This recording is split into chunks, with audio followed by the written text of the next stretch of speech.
Hello and welcome to The Print. Uttar Pradesh State Women Commission has proposed new safety measures to improve security for women in public.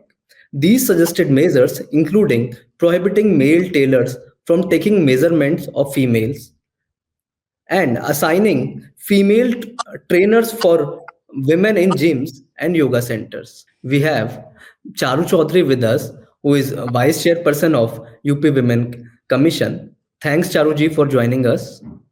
Thank you. Charu ji, ये जो guidelines आपने propose किया है उसमें आप लोग कह रहे हो कि फीमेल्स का मेजरमेंट केवल फीमेल टेलर्स ही यूपी में ले सकते हैं, और आप ये भी बोल रहे हो कि जिम ट्रेनर्स भी फीमेल होने चाहिए।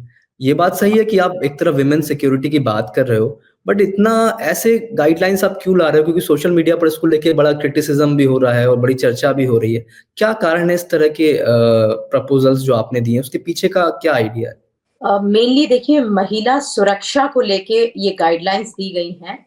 जैसे कि बुटीक में टेलर चेंज करने का जरूरत नहीं है, टेलर मेल भी हो सकता है, लेकिन उसके साथ एक फीमेल स्टाफ होना जरूरी है, जिससे कि अगर कोई फीमेल वहां जाती है तो मेजरमेंट लेने के लिए फीमेल स्टाफ होना चाहिए।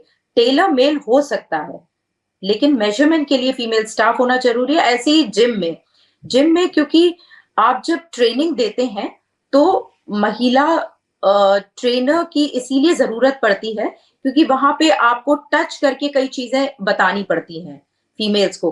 तो फीमेल के लिए भी एक कंफर्टेबल जोन रहता है अगर फीमेल टीचर फीमेल के लिए होती है तो।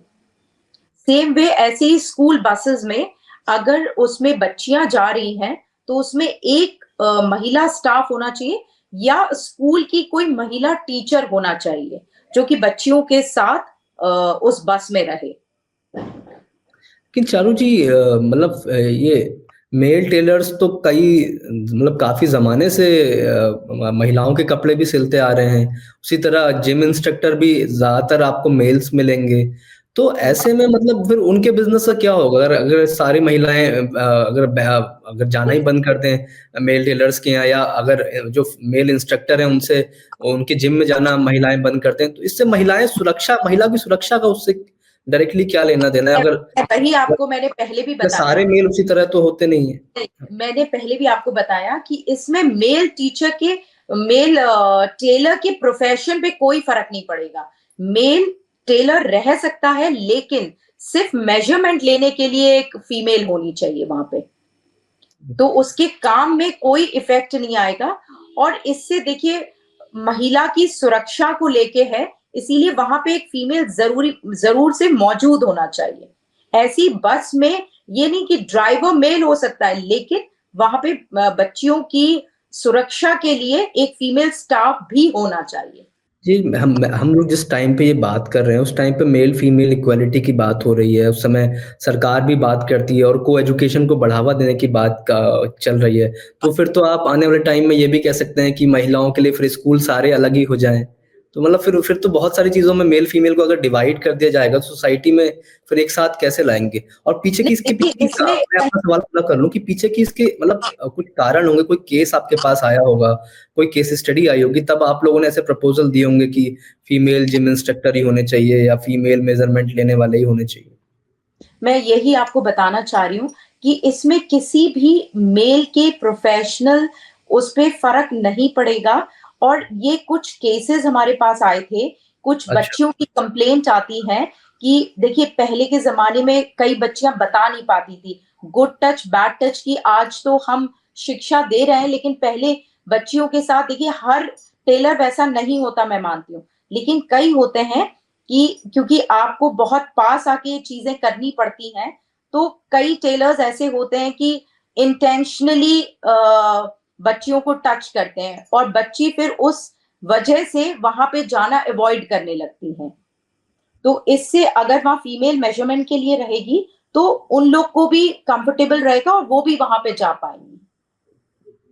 ऐसे ही सेम विद जिम, जिम में भी महिला इंस्ट्रक्टर भी हो, मेल इंस्ट्रक्टर भी हो, दोनों होंगे तो महिलाओं के लिए जिम में जाना अगेन उनके लिए कंफर्टेबल जोन रहेगा और ज्यादा से ज्यादा महिला जाएंगी। अभी क्या होता है, कई महिलाएं इन चीजों को लेके उस जगह पे जाना अवॉइड करती हैं और कुछ हमारे पास केसेस भी आए थे, इसीलिए हमने इस चीज को उठाया और अपनी पूरी टीम के साथ डिस्कस किया कि कुछ अनवांटेड चीज हो रही थी, चाहे वो जिम हो, चाहे वो बुटीक हो, चाहे वो स्कूल बसेस हो।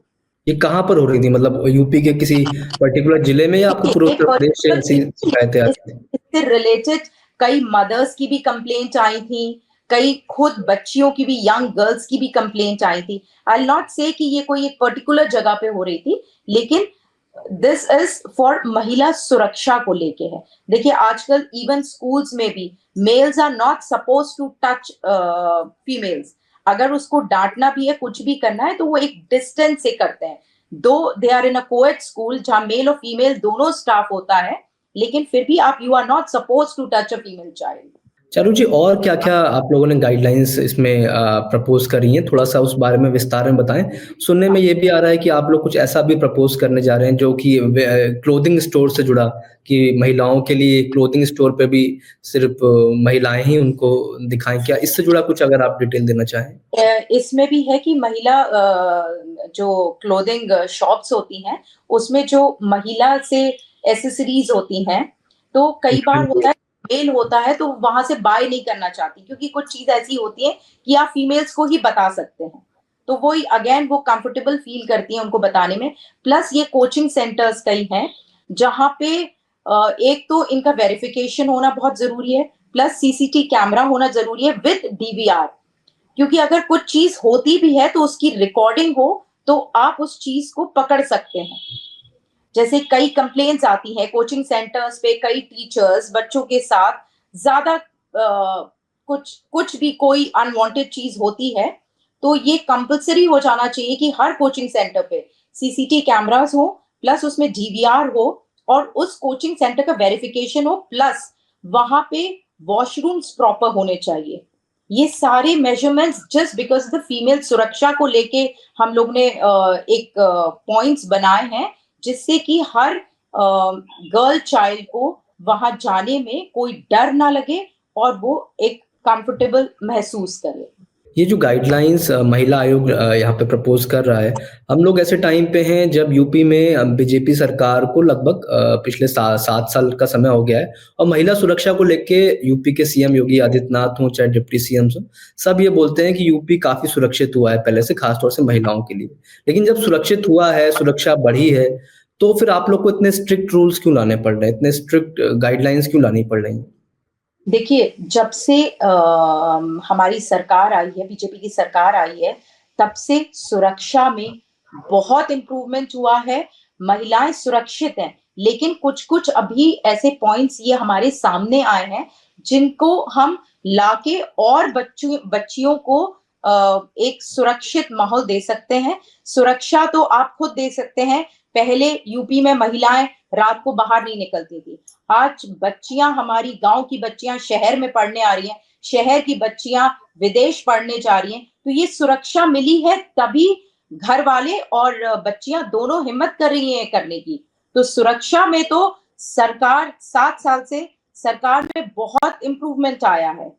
आज हमारा प्रदेश बच्चियों को लेके, महिलाओं को लेके सुरक्षा एक सरकार की प्राथमिकता है, और बहुत सुधार हुआ है। लेकिन ये छोटी-छोटी सी चीज़ें जो कंप्लेंट्स आ रही हैं, उन पे हम और सुरक्षित महसूस बच्चों को करा सकते हैं, अगर ये गाइडलाइंस फॉलो हो जाए। गाइडलाइन पर ही फिर वापस लौटते हैं। एक छोटी-सी छोटा-सा पॉइंट मुझे और ध्यान आया कि एक गाइडलाइन शायद आप लोगों ने ये भी प्रपोज़ की है कि जो डांस अकेडमीज़ हैं, वहाँ पर फीमेल्स को फीमेल कोरियोग्राफर ही सिखाएँ। मतलब वहाँ पर इस पर भी प्रपोज़ल एक आया हुआ है। तो ऐसे तो डांस अकेडमीज़ में अगर क्योंकि बच्चे अगर डांस अकेडमीज़ में जाते हैं, उनमें से बहुत सारे आगे चल के इसको प्रोफ़ेशन में बनाना चाहते हैं। और बॉलीवुड में भी आप देख लीजिए, जो मेल कोरियोग्राफर्स हैं वो एक्टर्स को भी कोरियोग्राफ करते हैं, एक्ट्रेसेस को भी कोरियोग्राफ करते हैं, है ना? जब फीमेल भी जो है, जैसे फराह खान या सरोज खान का आप उदाहरण लें, तो उन लोगों ने शाहरुख खान को भी कोरियोग्राफ किया, काजोल को भी किया होगा। तो है ना? तो इसी लोकल लेवल पे अकेडमीज़ में भी जो डांस सिखाते हैं वो मेल्स को भी सिखाते हैं, फीमेल्स को भी सिखाते हैं। अब फीमेल कोरियोग्राफर भी अलग आप लोग चाह रहे हैं, ऐसा मतलब थोड़ा-सा नहीं, ऐसा नहीं चाह रही कंट्रास्ट है। कोरियोग्राफर अलग हो। हुँ, मैंने आपको पहले भी बताया, कोरियोग्राफर मेल भी रह सकता है, लेकिन साथ में एक फीमेल स्टाफ होना ज़रूरी है, अच्छा जिससे कि स्टाफ। एक फीमेल स्टाफ होना ज़रूरी है और वहाँ पे सीसीटी कैमरे लगे रहे विद डीवीआर। Okay, okay. क्योंकि हमको जो जानकारी सूत्रों से मिली उसमें लिखा था कि नाट्य कला केंद्रों में महिला डांस टीचर एवं डीवीआर सहित सीसीटीवी का होना अनिवार्य है। तो मतलब महिला डांस टीचर का ज़िक्र था। तो इसलिए हाँ, मैंने पूछा कि मतलब देखिए सेपरेट लिखा। महिलाएँ अगर महिला महिला के पास लेकिन वहाँ पे एक फीमेल स्टाफ होना ज़रूरी है और महिला अगर ट्रेनिंग दे रही है तो और भी अच्छा है। कोरियोग्राफ महिला महिला को कराएगी तो उसमें ऐसा नहीं है कि मेल्स को काम नहीं मिलेगा। लेकिन मेल्स की जो लेकिन अकेडमी है, अगर उनके पास पुरुष नहीं, अगर उनके पास महिलाएँ नहीं हैं असिस्ट करने को, तो नहीं उनका तो लॉस ऐसे होगा। अगेन आई विल से देखिए बस में भी ऐसा नहीं है कि सारा चाहे बस ड्राइवर से लेके सब कुछ फीमेल हो जाएगी। That is not practical. लेकिन साथ में एक सिक्योरिटी के लिए फीमेल स्टाफ होना ज़रूरी है। आपने एक बात और भी कही कि इससे महिलाओं को भी नया रोज़गार मिलेगा। उसको आप कैसे स्थापित कर पाओगे? कैसे आप उसको एलैबोरेट करोगे? देखिए महिला को रोजगार मिलेगा अगर किसी भी ट्रेनिंग सेंटर पे महिलाओं को इससे काम मिलेगा, चाहे वो जिम हो, चाहे वो बुटीक हो, चाहे वो बस में एज अ कंडक्टर फीमेल्स हो, तो इससे महिलाओं को रोजगार भी मिलेगा। क्या कुछ गाइडलाइंस आप लोग आने वाले टाइम में ड्रेसिंग सेंस को लेकर भी लाएँगे क्या? क्योंकि ये भी बड़ा सवाल उठता रहता है, बड़े से अजीब से नेताओं के बयान भी आते रहते हैं कि ये नहीं पहनना चाहिए, वो नहीं पहनना चाहिए, मंदिर जाओ तो ये पहनो, मस्जिद जाओ तो यहाँ पर दूसरे धर्म ऐसा के ऐसा उसमें ही जाओ नहीं तो ये पहनो। है, फीमेल के उसको लेके नहीं है, कुछ भी हो डिसेंट होना चाहिए, दैट्स इस डिसेंसी की कोई परिभाषा कोई कि क्या पहन रहा है? इट। ऐसा कुछ नहीं है। ओके। आखिरी में 2 छोटे-छोटे सवाल हैं हमारे, क्योंकि विमेन कमीशन आप लोग ये दावा करते हैं कि महिलाओं को सुरक्षा को लेकर आप जो है मुद्दे उठाते हैं, उनकी इस प्रॉब्लम को सॉल्व भी करते हैं। उत्तर प्रदेश में महिला अपराध जो है वो काफ़ी बढ़ा भी है। क बीच-बीच में कम होता है, किसी महीने की रिपोर्ट आती है, जो एनसीआरबी के डेटा होते हैं उसमें कई बार आता है कि बढ़ता भी है। उसको लेके आप लोगों ने कोई पहल करी हो या आप लोग करने जा रहे हैं? देखिए अपराध बढ़ा नहीं है और जो अपराध कर रहा है, उसको सज़ा भी मिल रही है और जो महिला हमारे पास आ रही है, उसको न्याय भी मिल रहा है। ठीक है। और एक आखिरी में मैं आपसे सवाल पूछना चाहूँगा कि ओवरऑल विज़न मतलब इन गाइडलाइंस को लाते वक़्त क्या था? इससे पहले भी महिला आयोग का यूपी में जब गठन हुआ तो उसमें कई मेंबर्स बने, लेकिन कभी इस तरह की गाइडलाइंस आई नहीं है, इतनी चर्चा में नहीं आई। फिर आप लोगों ने ऐसा मतलब कुछ सोचा होगा या आप लोगों ने ऊपर डिस्कस किया होगा गवर्नमेंट में या चीफ मिनिस्टर ने भी आप लोग की मीटिंग ली थी। तो क्या इस तरह के मुद्दे आए थे कि आपने सीएम के सामने इस मुद्दों को रखा था या उनकी तरफ से कोई सजेशंस आए हो, फिर आप लोगों ने इसको अभी ये हमने अपने आयोग में डिस्कस किया है। अभी हम इसको सजेस्ट कर सकते हैं, पॉलिसी सरकार बनाएगी। आप लोग जब मीटिंग योगी जी ने ली थी, मुझे उम्मीद है आप भी रहे होंगे उसमें, तो उन्होंने क्या महिला सुरक्षा के मुद्दे रखे थे और आप लोगों ने क्या जवाब दिया था कि आप लोग क्या करेंगे? महाराज जी, परम पूज्य महाराज जी ने हम लोग को बहुत सारी गाइडलाइंस दी थी, कैसे-कैसे वर्क करना है, कहाँ-कहाँ चीज़ों को जितनी योजनाएँ सरकार की आती हैं, वो हर महिला तक हमको पहुँचाना है। जो महिला हमारे पास आएगी, उसकी दिक्कतों को दूर करना है।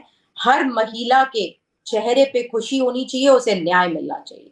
चलते-चलते आखिरी में यही सवाल कि जो प्रपोज़ल आप लोग ला रहे हैं, जो गाइडलाइंस आप लोग प्रपोज़ कर रहे हैं, उसके ज़रिए आपको लगता है कि यूपी में महिलाएँ इन सब चीज़ों को करने से सुरक्षित हो जाएँगी? बिल्कुल, फ़र्क पड़ेगा। ये महिला की सुरक्षा के लिए है और महिलाओं को इससे रोज़गार भी मिलेगा और महिला की सुरक्षा बहुत ज़रूरी है। हमारी सरकार, हमारे मुख्यमंत्री जी की प्राथमिकता है महिला सुरक्षा। और ये नहीं लगता आपको इससे थोड़ा-सा सोच जो है मतलब आप जो है सबको साथ लाने की बजाय सबको अलग-अलग करना थोड़ा-सा हम लोग इसमें मॉडर्नाइज़ेशन की बात मैंने करते हैं। इसमें हम अलग-अलग नहीं कर रहे हैं। अगर आपका ये सोच है कि मेल्स को बुटीक में काम नहीं मिलेगा या मेल्स को जिम में काम ऐसा नहीं है। महिलाएँ भी इसमें साथ रहेंगी जिससे कि महिला की सुरक्षा सुनिश्चित हो पाए। और सीसीटी कैमरे की बात इसीलिए की गई है और विद डीवीआर कि जिससे हर चीज़ की रिकॉर्डिंग होनी चाहिए और कोई भी छोटे-मोटे कोचिंग सेंटर्स जो चलते हैं, जो एफिलिएटेड नहीं है, उनका वेरिफिकेशन होना बहुत ज़रूरी है। कहीं भी बच्चियाँ जा रही हैं, तो वो सुरक्षित हों, इसीलिए ये गाइडलाइंस लाई गई। बहुत शुक्रिया चारू जी। तो ये तो चारू चौधरी थी हमारे साथ, जिनका साफ कहना था कि कई कंप्लेंट्स उनको मिली, चाहे जिम के रिगार्डिंग रही हो, चाहे टेलर के रिगार्डिंग रही हो, उसके बाद ही उन्होंने ऐसे प्रपोजल्स, महिला आयोग ने ऐसे प्रपोजल्स तैयार किए हैं, और उनको उम्मीद है इससे किसी का काम नहीं छिनेगा, बल्कि महिलाओं को इसमें रोजगार भी मिलेगा, और साथ ही साथ वो इससे सुरक्षित भी रहेंगी इन गाइडलाइंस के लागू होने के बाद। बहुत शुक्रिया बातचीत के लिए चारू जी।